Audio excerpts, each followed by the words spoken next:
A monument from a cemetery in Hubbardston was missing for more than 70 years, but not anymore. The Historical Commission says it was found in a residence yard and no one knows exactly how it got there. Our Chandler Walsh joins us live now to explain. Chandler?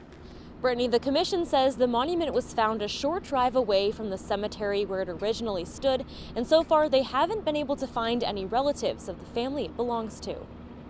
The Hubbardston Historical Commission is trying to figure out how a monument from the 1800s ended up in the backyard of a Main Street home. There is a rumor that a Halloween prank, it was stolen and left on the town common. Chairman Gary Kangas says the marble monument is a grave marker for the Earl family.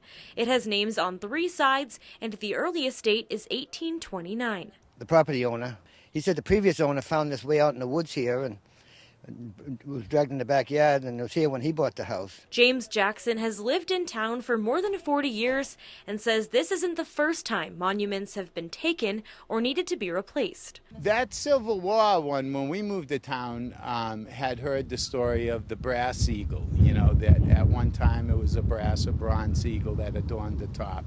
And that too, at some point, I don't know exactly when, but it was taken as supposed prank. Lou Gagney has found all kinds of pieces of Hubbardston history with his metal detector. I do it all the time, everywhere, anywhere that I can, to dig up anything historical.